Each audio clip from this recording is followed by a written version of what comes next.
right. So, Trent and I are recording right now, and we are. This is so everybody can kind of see the live fanatic perspective reaction. For those of you in the chat, we'll continue to do the chat. But um, so after a very painful season, not season-ending loss, but Big 12 championship hopes lost, and congratulations to the Iowa State Cyclones.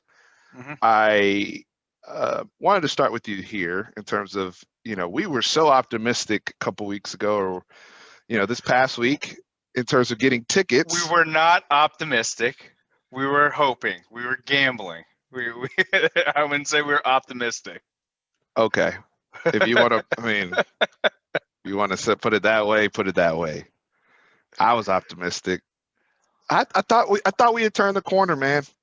In terms of not offensively, I knew what the offense was, but I thought we were 20 days of prep to the point that you made in the preview. We'd have enough time to do more than the 13-point, blow our load in the first quarter and then do nothing the rest of the game. So I'm just I'm frustrated that our defense played as well as they did again. And we didn't have some of the issues that we were worried about with the kicking game. But not only can we not get out of our own way, that Sam said perfectly after the game, but the coaches and all this other crap going on that just screws us up. Yeah, no, you're right. Definitely one of the things that resonated with me during this loss on the long drive home was Mike Yursich was talking about, the average offense in the Big 12 scores 47 points a game. If you want to win. If you want to win. So if we held a team to 23 points, by that logic, it's a win every single time, right? So, a lot should fall on the shoulders of whoever's calling the offense. To me, this actually kind of looked like Mike Yursich's formations. But I mean, we're not utilizing our best talents. I thought Brendan Eagles was great today, by the way. Route running, being physical. We called that out though in our pregame. We specifically called out Brendan Eagles because he had a monster game against Iowa State last year. Nothing changed. No, nothing. They still can't guard him. He's still a 6'3", right. 230-pound guy who can move, who can break out of his routes. Nothing changed. And you know what else didn't change from Ames to Austin? Iowa State scoring 23 points. Mm-hmm. No, nothing. Nothing. What they scored last year, 24? It was 20. No, I think they beat us 23-21 because we were up, I think, 21-20, and they walked off. They beat us 23-21, and this year they beat us 23-20. Nothing changed. No, hey, nothing James, changed. What's good, man? Appreciate everybody that's in here right now. But Tran, what was it like being there? Because I really wish I got to be there with you today. I told people at the beginning, I had some emergency family business I had to come out of town for, so won't be in Texas for a little while. But you and the whole crew assembling together to go hold it down and on senior day, what was that like? It was really nice. It was a lot of fun. I mean, it was around a good group of guys. You know them all. Had a great time. The whole game was going well until, I don't know, after the first drive and after halftime, in third quarter. Then it just started. To me, it just seemed like this game has an eerie feeling to me. But I also had an eerie feeling before the game, and that's why I texted you. It was like, it just doesn't feel right going to the game without you. Something feels weird. I've noticed this whole year with whenever the Cowboys lose, Texas loses, or vice versa, and it just had a strange feeling to me early this morning. But the atmosphere is great. I really wish that it was kind of sad to see them all come out for senior day, and it was very quiet. It was just because of how many people were there. But it's like it's been all year. The short line's fantastic. Getting in and out of there fast, great. So but other than that, it just didn't. It just had a weird feeling to me the whole day. Talk to me about Sam. So we've had a lot of conversations. We as a channel, as friends, we've defended him a lot, and I've talked a lot about Sam's play in this particular game, but just what you saw. I'm laughing. It's because Trey picked Texas to win. You did, yeah. You didn't do the reverse jinx. Good call out, Marley. Good call. Good call, Marley. I mean, he hit on a few deep balls. He was inaccurate and he missed a lot of wide open people. Brock Purdy missed quite a few because there's a couple seam routes that he missed a lot too. Watching the all 22, you get to visualize that a little bit better. But on his intermediate routes, he was good. He was right there. He threw catchable balls. The only ball that I saw that was just, it was still what, maybe 30 yards down the field, was the Joshua Moore pass where it was like 45 inches above his 45-inch vertical. That one bothered me because there was no pressure. Yeah, there's no pressure. Yeah. He had so much space that he could really, take his time, step into the throw, and he just airmails it. And so some of the throws where he had, like, this was the rare game where they're not really trying to heat you up like that. That's not part of their scheme. They'll strategically send some heat, but for the most part, they're gonna let you sit there, get comfortable, but we're gonna try to dictate where we want you to throw the ball. And I just felt like, damn, give our guys a chance. Like you gave Brennan Eagles a chance a lot of times, and he was coming through for us. Yeah. Also, once again, something that's bugged us all year was Jared Wiley. He had one target, which was the touchdown. Of course, he's wide open. It's a damn shame that he had one touchdown this year. And that was it. Malcolm F's nowhere to be found. Those guys are matchup nightmares. I don't care what anyone says. Mike Rose was great, for Iowa State. I think he spied Sam a lot. However, Sam was able to break some runs. So, anyone saying that he was hurt this game, I don't believe that. He looked pretty strong, pretty focused on how to choose whether he's going to run or not. So, it's the deep balls. That's a big knock against him. Big knock against him. One of the questions that one of my group asked me on the way out, he said, with the way that Sam loves Texas, and with the way he lost on senior night like this, what does he do? Yep. So they asked him straight up, and he said, I haven't made up my mind. Yeah, like, and I wouldn't expect anybody. That's their PR person. That's their PR person telling him to say that. I wouldn't. It's tough because I wouldn't expect him to have a go-to answer right after a game. I think the only person we got full-blown clarity that they're gone is Samuel Cosme, because he came out there today, and there's we kind of knew some stuff behind the scenes, but he was a red shirt from that class. And so it was like, and I think several of us were talking about it, but Samuel Cosme is gone. Like, him running out gone. There. He should be gone. But that was kind of made clear today. Whereas like the Sam, where's everybody else? Like Derek Kerstetter, like I will say it again, I think he should come back. Like there's a couple people where I'm like, I do think that it would be mutually beneficial for them to come back to the school. Here's my question for you. Would it be beneficial for Texas if Sam Ehlinger returned next year? Or does that depend on who's the head coach? And that's what I said to them. I said it all depends on on who the coaching staff is.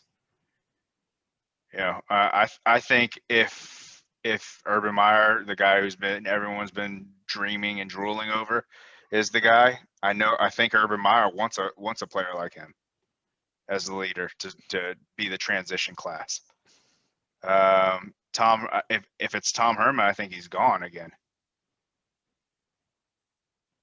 Right? So you I mean, so you think if Urban Meyer comes, he's going to want to fight for him to come here, to stay here? I see it the other way around. You do? Uh-huh. Okay. I think because I think Urban Meyer would just want a clean slate, and I think he could between the quarterbacks that are currently here, Casey Thompson, Hudson Card, Quentin Jackson. There's more than enough that Urban can start with from a quarterback perspective. Mm-hmm. Versus like Tom Herman and Sam Ehlinger are tied.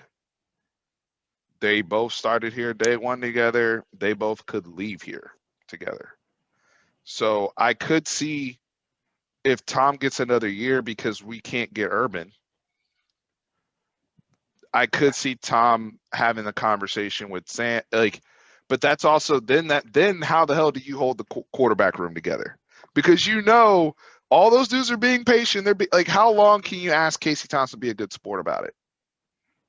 You can't. Maybe he gets a doctorate degree from Texas.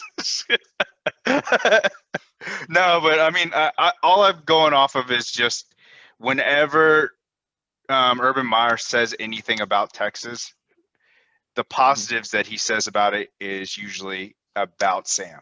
Mm-hmm. He doesn't. I mean, he always has some little one of his little jabs to throw in about, oh, they lost the locker room, the chemistry's not there, the development's not there. But then when he talks about Sam Ehlinger, he's like, this guy's a winner, this guy's a leader. He has all the intangibles to be one of the best college quarterbacks in the nation. Stuff like that. So that's why I said he would. Plus, I'm not gonna compare him to Tebow because Tebow won 2 national championships. I'll say 1 because I honestly think that Chris Leak won the first one. He was just a situational QB, the first one. Yeah, but he's the he won. curveball. Yeah, he won a national championship. He has a similar skill set to him. No, he does. Yeah, but the thing is, Tebow had Percy Harvin, who they never had issues getting the ball to. Aaron Hernandez never had issues getting the ball to, right? Riley Cooper, all these guys that were. I'm not comparing. I'm not saying that they are these guys, but Jordan Whittington. No, we got dudes, Jake but we Smith. can't get the ball to them. That's what I'm saying. But with Urban Meyer and Urban Meyer's, I guess game plan or what he wants to see, his vision, you don't think he would get it to the? I do think with Urban Meyer here, and it sucks that we're talking like this, but it is what it is. It really is. It sucks that we're talking like this, but I do think with Urban Meyer here, dudes aren't coming off the field every other drive in terms of rotations. Like that whole I don't see other people doing this. Am I tripping? Like in terms of when we watch, because we watch Ohio State, all these other. Garrett Wilson's always out there. Mm-hmm. I don't see them taking Olave off the field like every other series. Like what? And putting them, and then you put again. No disrespect to Brendan Schooler, but you put in the guy with the. You know how I am when it comes to dudes with the knee brace running deep routes. That's not the move, and he has an issue tracking the football, which he showed. I was going to say Tech that game. I was going to say that. So I don't understand his route that he ran. He had the whole sideline open. It's a 9 route. You don't need. He didn't come. He didn't. Yeah, he was running towards the middle of the field. But people are going to probably blame Sam for a bad throw on that. Sam threw it where he should have thrown it to, where only Brendan could catch it. But he ran towards where the safety should have been at. So I take that one off of his bad pass chart. So I mean, I'm gonna ask you. I agree with you. He keep the winning personnel out there. And hey, if you want to crack this rotation, prove it to me. Show me. Yeah. Because right now the only people that need to be rotating in are Jordan Whittington. I don't mind him rotating in on a consistent basis and moving him around. and you trying to flex out some of the tight ends if you do have them out there in terms of your sets or whatever. But if you're going to do that, then Malcolm Epps or Jared Wiley, whoever's in there, needs to be flexed out and part of the route tree and concepts. You can't just only throw to him one time randomly in the end zone. And of course he's wide open, right? But so let me ask you two questions, situational football for this video, because we don't have much time with you. The 4th and 1 play call we have not talked about. What was your thoughts? Then don't mind it. Okay, so we agree there. I agree. I would have. Yeah, I probably. I've said I would have gone for it too. But go ahead. Hindsight is 20/20. Yeah, we would have. After the fact, we would have loved the 3 points because that saves the game, and we're playing extra football. But the way we were driving the ball and the way we were running the ball, 1 yard, we knock off another, or we make them use all of their timeouts. It's either we knock off 3 minutes or they use their timeouts right there. And we potentially go up 11 points. Or we get the first down, we waste their timeouts, or we waste time and then we kick the field goal and we still get 7 points. So I mean a 7-point lead. So I don't mind that at all right there. The fake punt. Mm-hmm. See, I'm torn because Cowboys fake punt was the shittiest fake punt I've ever seen in my life. The dude had to run 43 yards to try to get 3 yards. At least this one had some sort of design for the sticks. But I think the differential in yardage was 15 yards or maybe 20 yards, because I think we almost got there. We were two yards away, and if we would have punted in, most likely it would have been either a touchback or a fair catch around the 15 to 20. That just destroyed momentum, though. Yeah, it did. So I don't understand why, if you were going to go for it there, I'd rather you kept the offense out there. Emery Wynn just brought up the point that I was talking about. We need to be more upset with the offense for not executing 4-minute drill. Thank you for bringing that up, because her point is they have 4 minutes to get 10 yards and move the get it down. I'm like, that's what we need to be focused on. We're complaining and bitching about the 4th and 1. The defense got to stop after that. Mm-hmm. And I know I've reiterated this multiple times in the live chat here, but if you're critical of the play call itself, go off. I don't know if I would have run that exact play. Again, this is just me. I got to watch it back a bunch of times. I think Sam could have. That's the rare occasion where I would have liked to see a player extend the football and try to get the first down. But regardless of that, what occurred was your defense got to stop again. And then you had 4 minutes. What is the point of 4-minute drill if we're not going to do 4-minute drill, Tran? Are you talking about where we ran it? We got 6 yards, pass. No, I'm talking about, so 4th and 1, we got stopped, right? And then the defense, Iowa State maybe got a first down to 2. Defense held. They punted. We ran on first down, and then we threw the deep ball to Jake Smith, who was open. They missed it, right? And then I think we threw an incomplete pass to Joshua Moore, and we had to punt. And so in that sequence, we lost 20. We gave them burned a 20 timeout. seconds. Yeah, we gave them a timeout basically. Yeah. So I don't mind the first pass, but once you incompleted it, because if you get the first down, your offense is moving. You can run, make them call timeouts, and you flip the field right there. But since we missed that first pass, I mean, you run the ball and you make them either use a timeout or you run down the clock for at least 40 seconds. So it was right there. I mean, it was a good call on the second down pass, but yeah, we gave him 2 timeouts essentially. So free time. That series, the fake punt, and Sam taking the sack. That's just bad football. Are you talking about the last drive that put us to the 57-yarder? Yes. I'm not.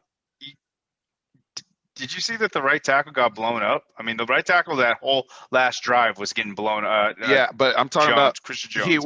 Right, because they He's put getting blown up. Jaquan Bailey on like him. we said. Right. Yeah. But the last play, because I've rewatched that play about 20 times already. Okay. That last play, Jaquan Bailey, I think, was actually, I don't know if he was on the right or left side, but my point is they both widened out. Mm-hmm. And Sam steps up pretty quick. And when he steps up, there's only one person left. And that one person was one-on-one with Denzel Okafor, and that's the person that got the sack. But the way that what they were saying was we were running 4 verts with Roshan Johnson coming up, leaking, going kind of going out, and we try to, hit him real quick and then call timeout. My thing is, as a quarterback, and we've seen this so many times, you have to know whatever happens, whatever the play is, I cannot take a sack. I cannot eat the football. Like the ball. That's the worst. That's the worst scenario. Other than a turnover, turnover, I cannot get sacked. So, and again, it's only like 9 seconds, right? So once I step up, to me, once he stepped up, the ball had to come out. And even if you're throwing it at Roshan's feet and just clocking it essentially and saying, all right, play's dead, or because once he stepped up, or you throw it deep down the sideline, throw shit out of bounds, and then we kick a 50-yard field goal. Yeah, but that's bad football. You cannot get sacked right there. That's the one thing that can't happen. So the thing that bothered me about that whole drive is we had 2 timeouts and we didn't test the middle one time. We didn't try a little seam route or a little post route that hit it over the middle. Yeah. To try, and it's wide open when you have 2 timeouts, especially in college football with the clock stopping. So the play designs from that standpoint, I was not happy with. That was by design, what you were talking about, that they were trying to keep him in the pocket, because that whole drive or previous drive as well, he had been breaking contain and getting 8-yard clips there. And sure. if he would have gotten 8 yards, even if we would have stayed where we were instead of getting the sack, most likely Dicker hits that field goal, because he barely pushed it out to the. He barely pushed it. And he's game for those moments like that. That field goal, but the thing is, it's like let's be realistic here. Like I'm coming out here, you guys are asking me to boot this thing from Mexico at this point. Like come on, guys. Like he got sacked so far back. You know what thought crossed my mind before they showed Cameron Dicker? I thought at that point when it was like 2 or 4, however many seconds left, I was like, damn, we about to throw a Hail Mary. That was the thought that crossed my mind. And then they showed it was like 57, 58 yards, and I'm like, all right, well, maybe he had the leg. He did. He had the leg because he's a gamer. Yeah. Unfortunately, the team and the staff and everybody, it's just it fell apart. But I just wanted to get your take on those 2 things before we wrapped up. Congrats again to Iowa State. I know last year they kept saying we didn't give them any credit. Iowa State was a big reason. I think Texas has more talent, but credit to Iowa State's coaching staff, and they have some ballers on their side, no doubt. I think that was one of the arguments that we were saying at the pre-game. I guess the preseason video that we sent out was when they released the preseason All Big 12 team, and Sam was up there, and you and I both were saying, should Brock Purdy be up there? That was a real conversation. Mm-hmm. So. It's not like we're disrespectful to Iowa Brock State. Brock Purdy won the game, but I didn't feel like Brock Purdy necessarily outplayed. He didn't outplay. I think they played to a stalemate, honestly. Yeah. If you factor in passing yards and also rushing yards, I think they played to a stalemate, honestly. To me, the difference is Matt Campbell. Mm-hmm. To your point, short week. Having your team ready to go, travel. Honestly, hey, hats off to you. Iowa State may be a better team than Texas, but no team with only like 2 to 3 days of prep for a team should beat a team that has played 20. They had 20 days. 20 days. Well, realistically to prep for them probably around 8 days, realistically. So they're a good team, but I don't think they're that much better than us that they should walk in here and just beat us. Honestly, that was my whole prediction, was going off of the fact of, you know, preparation time. Hey, whatever, they came in and did it. Yeah. We can go ahead and wrap up. If I don't know if there's anything in the chat you want to address. Well, actually, we'll wrap on the recording, guys. We'll be back. We'll be back more. For those of you in the live chat, stick around. But we're going to wrap on the recording piece. We'll be back more just to kind of make more sense of this as some time elapses and we watch a little bit more football this weekend. But really thankful for everybody that frequents our channel and rocks with us. So horns always up for those in the recording.